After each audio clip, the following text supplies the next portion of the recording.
9:34 in the morning. April 18th, 1943. A Japanese Zero pilot named Kenji Yanagiya looked down at the ocean and saw 16 shadows coming up out of it. He was 24 years old.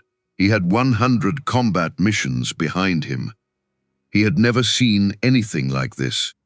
65 years later, an old man in Tokyo would still be talking about that morning. About the airplane that came up out of the sea. About the admiral who did not come home. About the enemy his country had underestimated for 1 year and 11 months, until the enemy stopped being an abstraction and became 16 shapes in the sky, closing on him at 400 miles an hour, from a place his own aircraft could not reach. This is the story of what Japan thought of the P-38 Lightning. It does not begin the way you have been told. It begins with a farm boy from Wisconsin, an engineer in Burbank, and an airplane the United States Army Air Forces had almost given up on. December 27th, 1942. Dobodura, New Guinea. The sky above the airstrip is the color of pale steel, and the men on the ground are watching something they have never seen before. 12 twin-boomed fighters climbing in loose formation, 2 engines each, 2 tail booms trailing behind a central pod, like the fangs of some unfinished animal. The shape is wrong. The shape has always looked wrong. It does not belong in a sky that until this morning has belonged to the Mitsubishi Zero. At the controls of one of those fighters, a second lieutenant from a dairy farm in northern Wisconsin. His name is Richard Bong. He is 22 years old. He has never fired his guns at another human being in his life. In the next 90 seconds, that will change. A Japanese bombing formation is coming in from the north. 40 aircraft, more or less. Zeros escorting Nakajima Ki-43 Oscars, all bound for the Allied beachhead at Buna.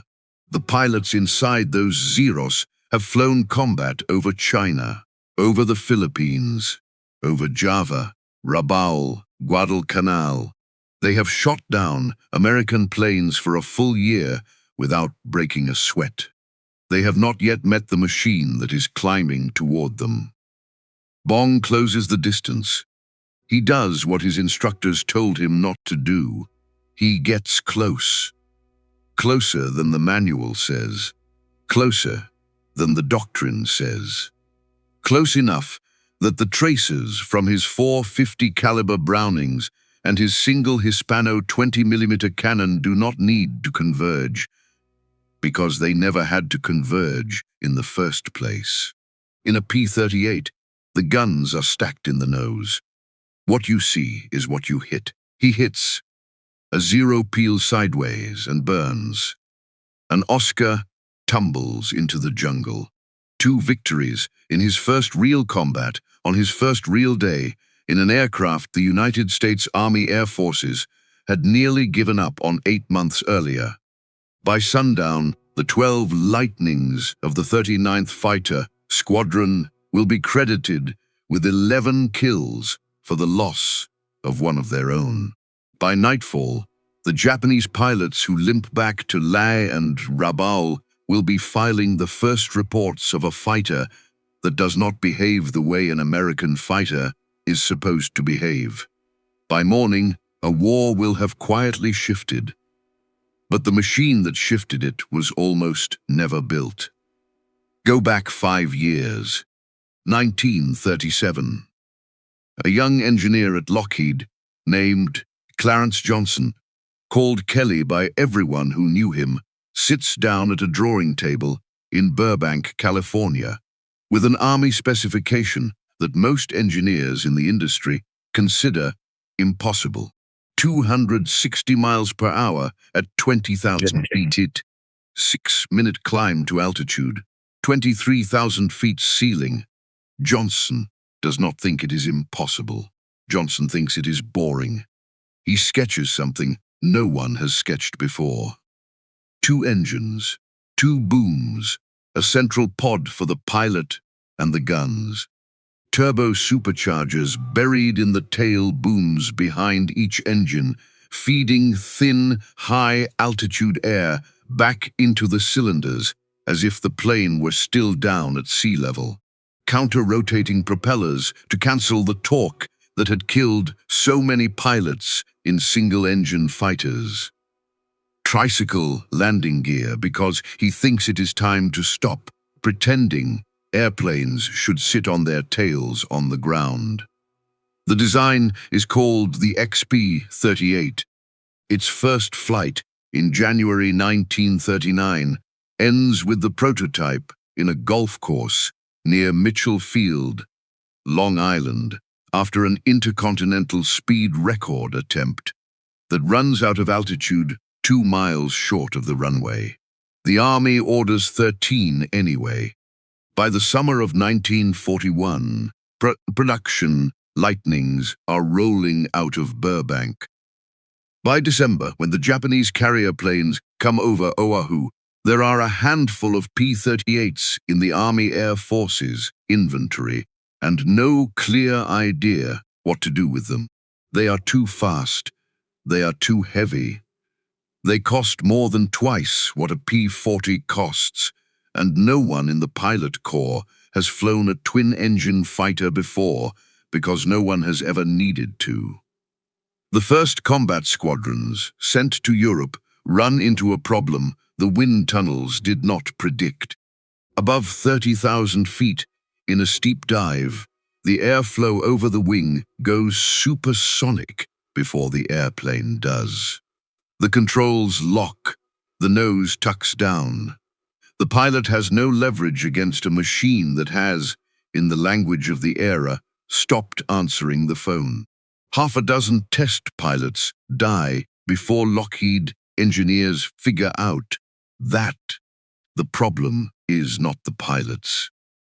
The problem is compressibility, and it is a physics problem no fighter aircraft in the world has faced before, because until the P-38, no fighter aircraft in the world could dive fast enough to face it. The 8th Air Force, flying escort missions out of England, comes to hate the plane. The cockpit is cold. The heater does not work. The engines, chosen for high-altitude performance, freeze up in the wet European winters. Bomber crews look up, see a twin-boomed silhouette, and are not always sure it is friendly. By the summer of 1943, the P-38 will be quietly withdrawn from most of the European theater, replaced by the Thunderbolt, later by the Mustang, which brings us back to New Guinea. Because in the Pacific, the same aircraft that could not survive the skies over France is about to become the most feared American fighter in the war. To understand why, you have to understand the men who are about to meet it. Rabaul, autumn of 1942, a harbor town on the northern tip of New Britain, ringed by volcanoes and turned by the Imperial Japanese Navy into the largest forward airbase south of the equator. 4 airfields, hundreds of aircraft, thousands of ground crew. And at the heart of it, the 11th Air Fleet, the tip of the naval air spear that has terrorized the Pacific since Pearl Harbor. On the 7th of October, a transport plane lands at Lakunai Airfield carrying replacement pilots from the home islands. Among them is a slim, quiet flight petty officer named Kenji Yanagiya, 23 years old. Born in Hokkaido, raised on a windswept prairie in Karafuto, on the Japanese half of Sakhalin Island. He enlisted in the Navy as an aircraft mechanic in January of 1940. He was selected for flight training the following year. He has just completed his combat qualification. He is assigned to the 6th Air Group. Before the month is out, The unit will be renamed the 204th Kokutai. Yanagiya will fly the Mitsubishi A6M0 out of Rabaul for the next 8 months, and by the end of that period he will have flown more than 100 combat sorties over the Solomons. He is, in every measurable respect, the kind of pilot the Empire has bet its future on. Young, disciplined, loyal, convinced, as the doctrine has told him to be convinced, that the Zero is the finest fighter in the world, and that no American aircraft can meet it in a turning fight and live. The doctrine is not entirely wrong. In late 1942, the Zero is still the best pure dogfighter in the Pacific. It outturns anything the Americans have. It outclimbs almost anything. In a slow, low, close-in knife fight, it will kill you. The doctrine has one blind spot. It assumes that the Americans will keep fighting the fight the Zero was designed to win. The Imperial Japanese Navy High Command does not think much of twin-engine fighters. Twin-engine aircraft, in Japanese doctrine, are bombers, reconnaissance planes, long-range interceptors, perhaps, for defending the home islands. But not fighters, not real fighters. The idea of taking a two-engine machine into an aerial melee is, to most senior Japanese naval aviators, faintly ridiculous. Like sending a truck to a foot race. The P-38 is a truck. It weighs more than 7 tons empty. It is nearly as long as a medium bomber. It has almost twice the horsepower of a Zero and more than twice the fuel. It cannot turn with a Zero. It cannot climb with a Zero at low altitude. In a slow-speed dogfight, at anything below 15,000 feet, a good Zero pilot will eat a P-38 alive. The Zero pilots at Rabaul know this. What they do not yet know is that the American pilots know it too, and that the Americans have decided, in the winter of 1942, to stop fighting the Zero on the Zero's terms. The new tactic has a name: boom and zoom. Climb higher than the enemy. Dive on him from above. Fire once. Extend away at full throttle. Climb again. Repeat. Never turn. Never slow down. Never give him the fight he wants. The P-38 is the only American aircraft in the Pacific that can do all of these things at once. It can climb to 30,000 feet, where the Zero's engine begins to gasp. It can dive at speeds no Japanese fighter can match. It can turn away from a losing engagement and be gone at full throttle before a Zero pilot has finished the maneuver he was planning. It changes the argument entirely, and the men who will make that argument are already in place. Richard Bong of Poplar, Wisconsin, 22 years old, flying with the 39th Fighter Squadron out of Laloki Airfield near Port Moresby.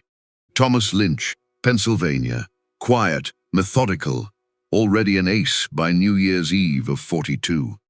Behind them, still in training, still weeks away from combat, a wiry lieutenant from Ridgewood, New Jersey, by way of Sebring, Florida, named Thomas McGuire, and a Mississippi major named John Mitchell, who, in less than 4 months, will lead 16 P-38s on the longest fighter interception mission ever attempted against a target no one in Rabaul will believe was targeted at all.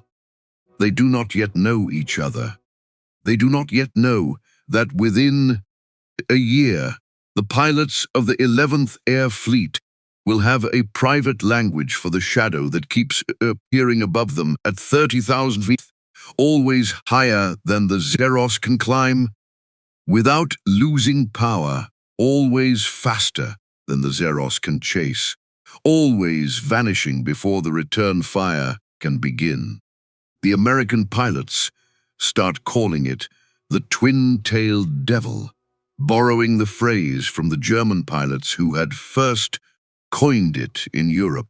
But among the Japanese air crews at Rabaul, the name that begins to circulate quietly in the pilot's quarters and never in the official reports is simpler. Two lines in the sky, two shadows above the formation. The airplane that does not come down, that name comes later.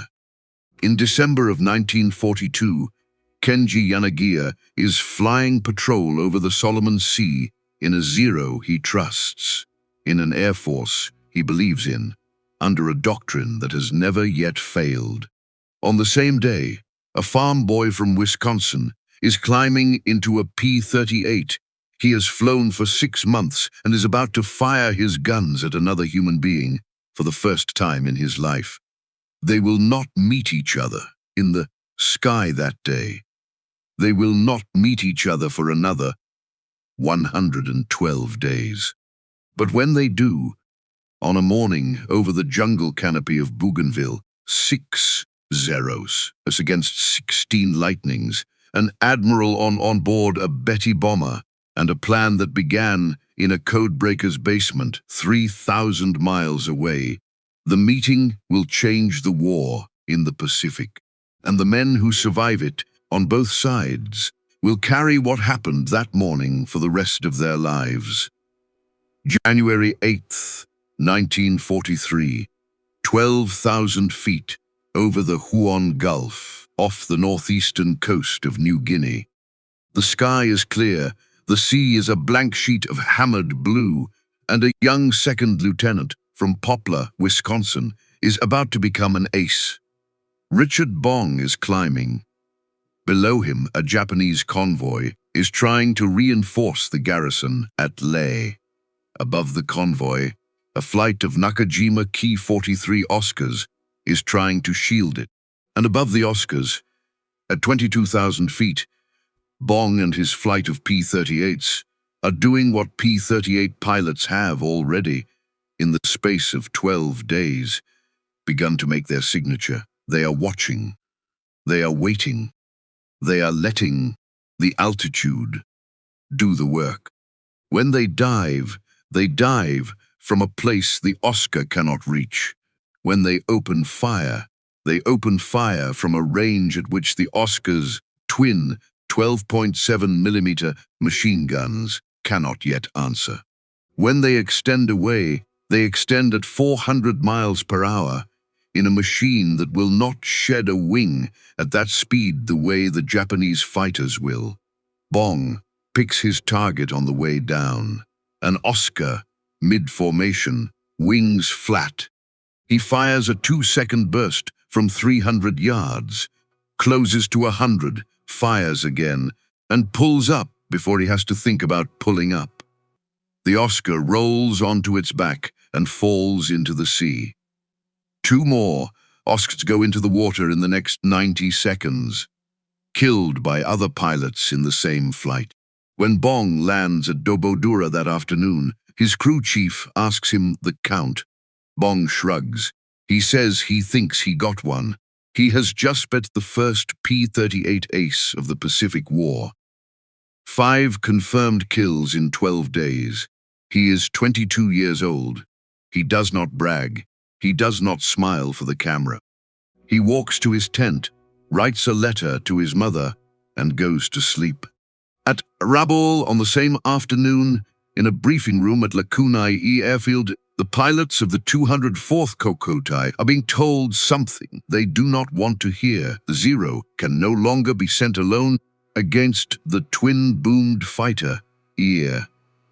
The order is not phrased that way.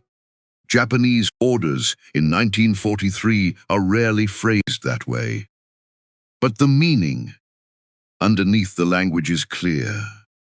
In engagements above 6,000 meters, above roughly 20,000 feet, the Zero will avoid extended combat with the P-38. It will not attempt to turn with it. It will not attempt to climb with it. If the American twin boom appears above formation, the escort will disengage, descend to a lower altitude where the Zero holds the advantage and wait for the American to come down. The American does not come down. That is the problem. The pilots who write the doctrine in Tokyo, in the offices of the Naval General Staff, do not yet fully understand what is happening in the South Pacific. But the pilots at Rabaul understand. Kenji Yanagiya understands. He is flying 2, 3, sometimes 4 combat sorties a week over the Solomons. He is watching the losses. He is counting the empty bunks in the pilots' quarters at Guinea. In October of 1942, when he arrived, the 6th Air Group had a full complement of experienced pilots, most of them combat veterans of China and the Netherlands East Indies and the early Pacific campaign. By January of 43, a third of those men are dead. By March, half.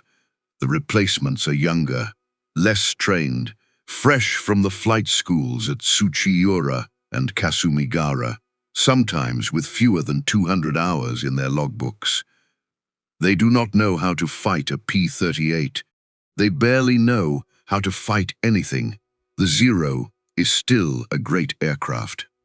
In the right hands, at the right altitude, in a slow-speed turning fight, it is still the finest dogfighter in the theater. But the P-38 will not give it a slow-speed turning fight. And the men who used to know how to force the American into that fight are dying one by one. In a war of attrition that Japan cannot afford, Yanagiya learns to spot them before they spot him. That is his edge. He is young, but his eyes are good, and he has flown enough sorties now to know what to watch for. Not the aircraft themselves, the condensation trails. Twin-boomed fighters, at high altitude in the humid air over the Solomons, leave 2 parallel white lines behind them. 2 vapor trails, side by side, distinct from the single trail of a P-40 or an F-4F or any single-engine American fighter. He looks up, and if he sees 2 lines, he calls the warning. Sometimes there is time to climb. Usually there is not.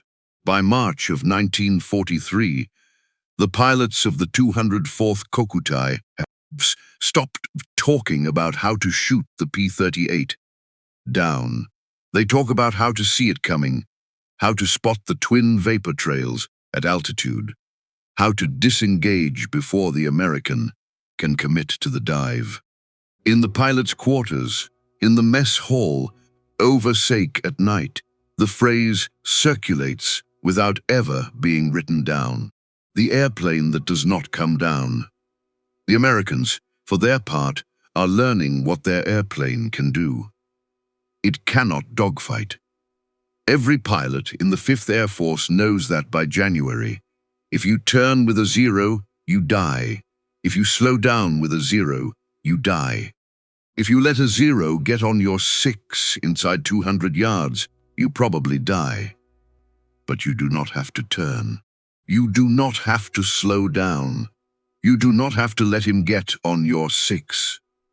Kelly Johnson, back in Burbank, did not know it. He designed the airplane for a different war. He designed it for high-altitude bomber interception over the continental United States. He gave it twin turbochargers because he wanted it to fly high. He gave it 2 engines because he wanted it to fly far. He gave it counter-rotating propellers because he wanted a stable gun platform. He accidentally built the perfect aircraft for the Pacific. The turbochargers give it a service ceiling above 40,000 feet, where no Japanese fighter of 1943 can follow. The 2 engines give it a combat radius, once auxiliary tanks are added, of over 400 miles from base.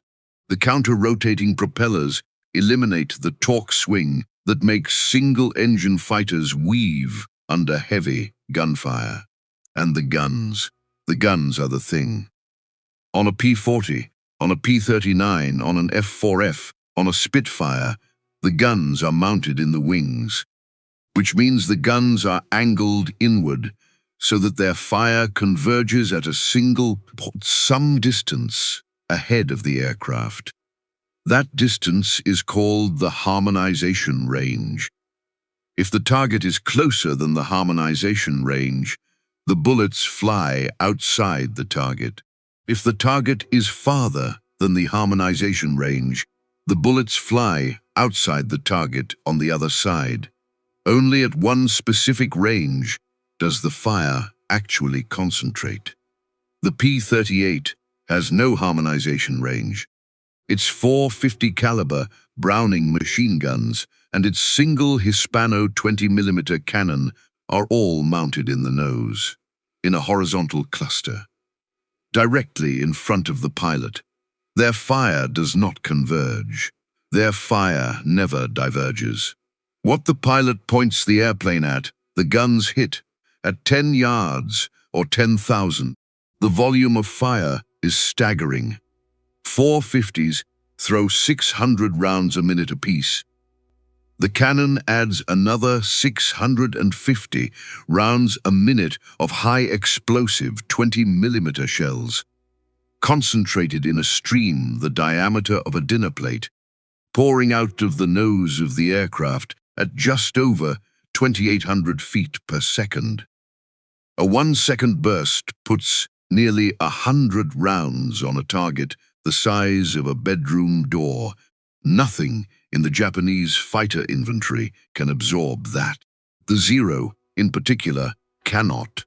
The Zero was designed for range and maneuverability, which meant Mitsubishi's chief engineer, Jiro Horikoshi, had to save weight everywhere he could. The Zero has no self-sealing fuel tanks. The Zero has no armor plate behind the pilot. The Zero has no armored windscreen. In a slow-speed turning fight with an American aircraft carrying wing-mounted rifle-caliber guns, none of that matters. In a 2-second burst from the nose of a P-38 diving out of the sun, all of it matters. A single hit in the fuel tank turns the Zero into a torch. A single hit in the pilot's compartment turns the pilot into casualty statistics. By April of 1943, the men writing the Kokutai after action reports at Rabaul are noticing a pattern that the writers cannot quite bring themselves to state in plain language. Zero pilots hit by P-38 fire, in most cases, do not bail out. The aircraft are struck once, briefly, and then they are on fire or they are coming apart, and the pilots are dead before they know they were hit. The Zero was a fighter designed to win against equal weight. The P-38 does not fight at equal weight. It fights at 450 miles per hour, from 28,000 feet, with the sun behind it and its nose full of guns. Bong keeps flying, through January, through February, through March. He is not a great shot. Every pilot who ever flew with him will say the same thing after the war. Bong could not shoot the way McGuire shoot. He could not deflect the way the great Marine aces could deflect. What he could do was close the range. He would come in until the enemy filled his windscreen, until missing was impossible, and only then would he fire.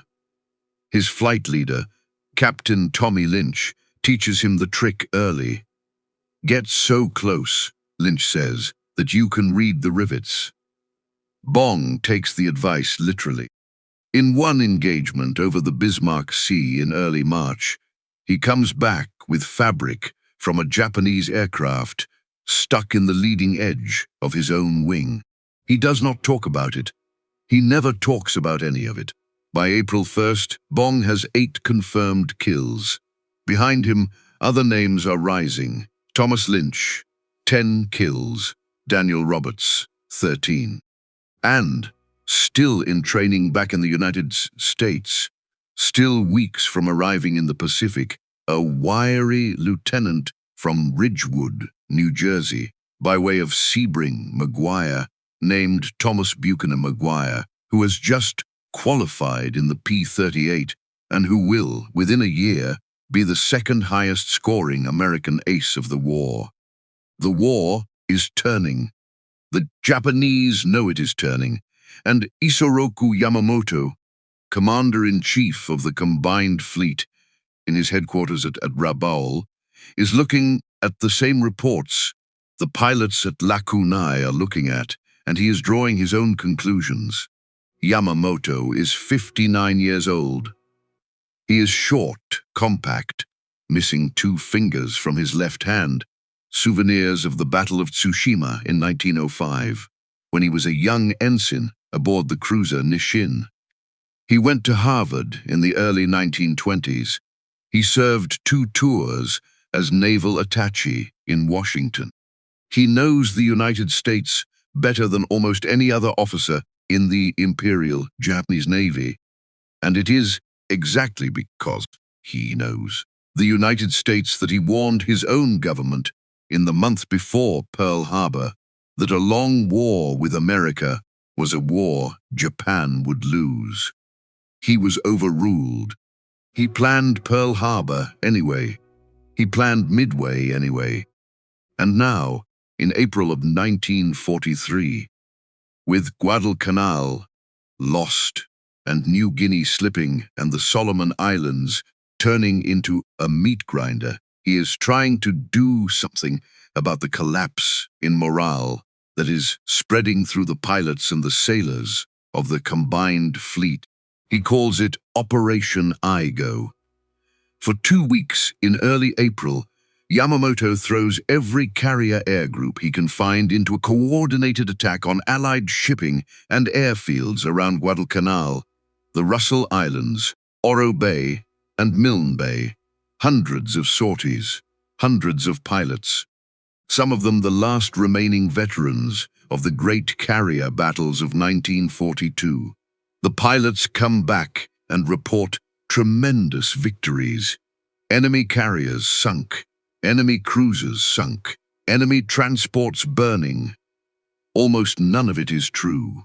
Yamamoto is being lied to by his own men, who are being lied to in turn by their own eyes. The chaos of combat, the smoke, the confusion, the desire to have something to report to the admiral who has flown down from Truk to see them, produces claims that bear no relationship to what actually happened over the Coral Sea and the Solomon Sea. American losses in Operation Igo are real but modest. Japanese losses are severe, and the strategic effect is nothing. But Yamamoto does not know that. He believes the reports.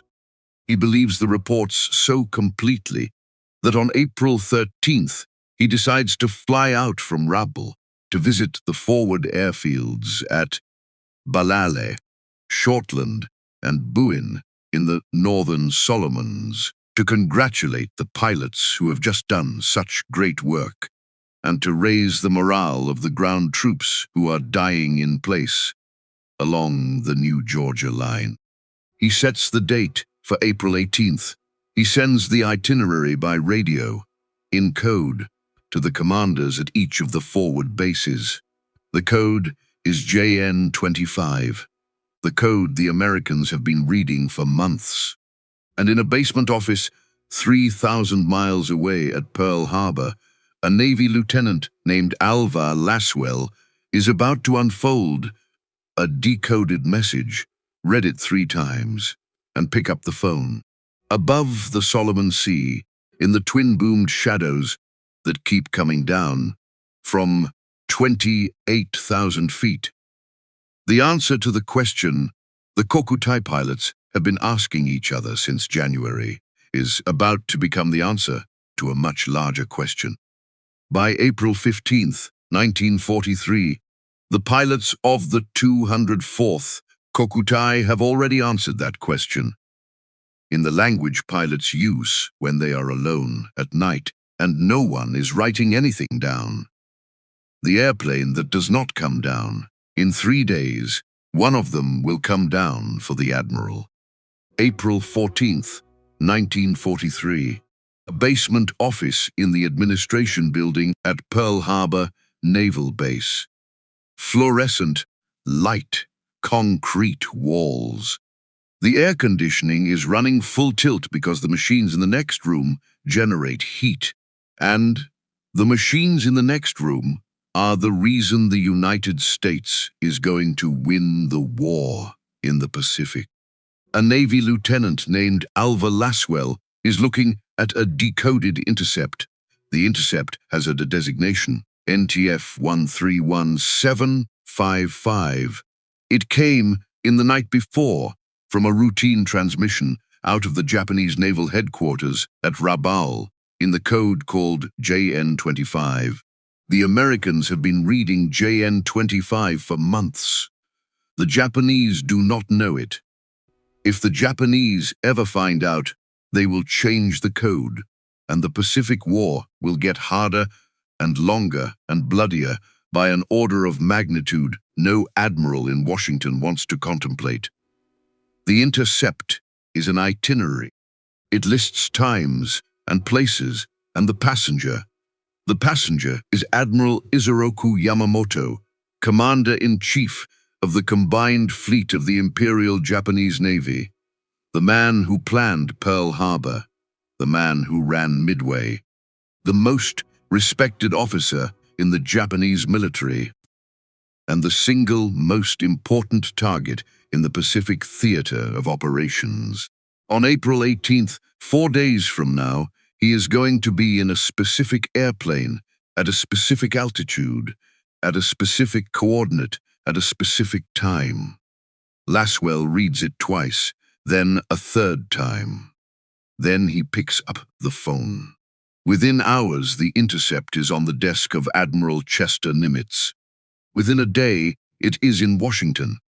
And within 48 hours, an order comes back from Frank Knox, the Secretary of the Navy, that has almost certainly been reviewed and approved at the White House, though the paperwork on that point will remain classified for another 30 years. The order is not written down. The order is spoken. Kill him. Nimitz does not celebrate.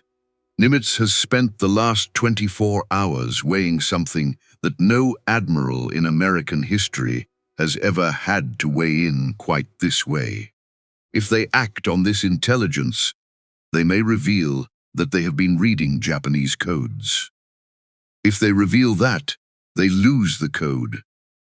If they lose the code, they lose their eyes on the entire Pacific Fleet. Guadalcanal was one on this code. Midway was one on this code. Every convoy interception, every submarine ambush, every carrier engagement of the past 11 months has been shaped by what these men in this basement have quietly pulled out of the ether. To trade the code for one man, even the man who launched Pearl Harbor, is not obviously the right decision. But Yamamoto is not one man. Yamamoto is the strategic mind of the combined fleet. There is no one behind him of comparable stature. Take him out, and the Japanese Navy loses more than an admiral. It loses the only officer left who understands, from personal experience at Harvard and in Washington, exactly how deep the industrial well is that the United States is drawing from. Nimitz decides. He calls in Admiral William Halsey at Guadalcanal. Halsey passes the order down. The order lands in the tent of a mustachioed 30-year-old major from the small town of Enid, Mississippi, named John William Mitchell. Mitchell is the commanding officer of the 339th Fighter Squadron. He flies a P-38. He has been in the Pacific for a year. He has shot down 8 Japanese aircraft. He is one of the finest instrument pilots in the United States Army Air Forces, and that is not an accident, because what Halsey is about to ask him to do requires instrument flying of a kind almost no one on either side of the war has ever attempted. The distance from Fighter II airstrip on Guadalcanal to the intercept point off the southern coast of Bougainville is more than 400 miles by direct line. But Mitchell cannot fly direct. Direct takes him within radar and visual range of Japanese airfields on Kolombangara, on the Shortlands, on Bougainville itself. If any Japanese lookout sees a formation of American fighters heading north on the morning of April 18th, Yamamoto's Betty bomber will turn back to Rabaul, and the code will have been burned for nothing. So Mitchell plots a course that no one flies, out over open water. Southwest first, then west, then northwest, then finally north, in a wide dogleg arc that adds nearly 200 miles to the mission. He plots 5 separate leg headings and 5 separate leg times, calculated to bring his 16 fighters over the intercept point at exactly the moment Yamamoto's Betty is expected to pass, plus or minus 1 minute. He will fly the entire route at 50 feet above the ocean, below radar, below the horizon of any lookout on any island, in total radio silence, on dead reckoning alone. If he is off by 1 degree of compass heading, he misses the target by 20 miles, and everyone goes home, empty-handed. If he is off by 2 minutes, Yamamoto's Betty is already gone. If a single one of his 16 pilots breaks radio silence, the Japanese intercept it, and Rabaul knows something is wrong. He tells the men on the evening of April 17th. He does not tell them who the target is until the morning of the flight. Some of them will remember the silence in the tent when he says the name. At 7:25 in the morning, Sunday, April 18th, 1943, 18, P-38 Lightnings begin taking off from Coral Mat runway of Fighter II on Guadalcanal. 2 of them abort within minutes. 1 blows a tire on the runway. 1 cannot draw fuel from the auxiliary tanks and has to turn back. That leaves 16. 4 of them are the killer flight. Captain Thomas Lanphier, First Lieutenant Rex Barber, Lieutenant Besby Holmes, Lieutenant Raymond Hine. Their job is to attack the 2 bombers. The other 12, under Mitchell himself, will fly cover overhead and intercept the 60 escorts that intelligence expects to be with him. They form up over the water at low altitude and turn southwest. For the next 2 hours and 9 minutes, they see nothing but ocean. 50 feet above the waves, compasses, wristwatches, nothing on the radio, nothing on the horizon. The lead pilots stare at their instruments until their eyes ache. The wingmen stare at the lead pilots and try to remember to breathe. Fuel burns. Time compresses. The mission does not exist.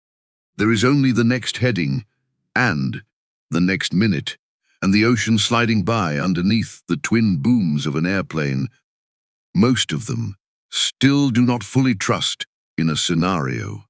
None of them has ever rehearsed. At 9:34 in the morning, Mitchell looks up, and to his right, he sees them, 2 Mitsubishi G4M Betty bombers in loose echelon at 4,500 feet. 6 Zeros of the 204th Kokutai flying escort above and behind in 2 flights of 3. Exactly the number intelligence had predicted. Exactly the altitude. Exactly 1 minute early. In 129 minutes of blind flight over open water, John Mitchell has hit his intercept within 60 seconds. It is one of the most precise pieces of aerial navigation ever executed in wartime. Mitchell breaks radio silence for the first time. 2 words, bogies, 11 o'clock. The killer flight peels off and climbs. Above them, in the number 30 of the right-hand escort flight, a 24-year-old petty officer named Kenji Yanagiya sees the American fighters come up at him and cannot at first process what he is looking at. Twin booms, 16 of them. Where did they come from? There are no American airfields close enough. There are no American carriers reported. There are no American fighters with the range to be here. There should not be American fighters here. There are American fighters here. The Zeros dive to engage. The two Bettys break for the deck. The bomber carrying Admiral Yamamoto and his chief of staff, Rear Admiral Matome Ugaki, turn separate directions. Yamamoto's Betty goes for the jungle. Ugaki's goes for the water. Rex Barber turns inside the Zeros and puts his P-38 behind Yamamoto's Betty at less than 200 yards. He opens fire. His 450 caliber machine guns and his 20mm cannon do what those guns were built to do. The left engine of the Betty starts trailing smoke. The vertical stabilizer disintegrates. The bomber rolls to the left, drops its nose, and goes into the trees. Thomas Lanphier, several seconds behind Barber and higher in altitude, will later swear that he shot the wing off the same bomber from a 90-degree deflection angle before it went down. Both men are certain of what they saw. Only one of them can be right. The fight is over in under 3 minutes. Yamamoto's Betty is on fire in the jungle canopy of Bougainville, roughly 10 miles inland from the coast, in terrain so thick the wreckage will not be located by the Japanese for another 24 hours. Ugaki's Betty ditches in the ocean. Ugaki survives, badly injured, and will be picked up hours later by a Japanese search vessel. Of the 6 Zero pilots who tried to intercept the P-38s, 5 will return to Buin airfield safely, and 1, Yanagiya, will land there with his aircraft intact but his hands shaking. Of the 16 Lightnings that made the intercept, 15 turn south and begin the long, low flight home. The 16th is Raymond Hine. He does not come back. No one ever finds him. No wreckage is recovered. No parachute is ever reported.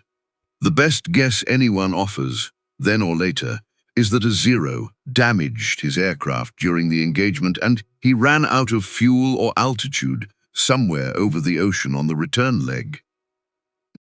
His name is on a stone at the Manila American Cemetery today under the words "Missing in Action," with the 21,000 and others who were never brought home. He is 23 years old.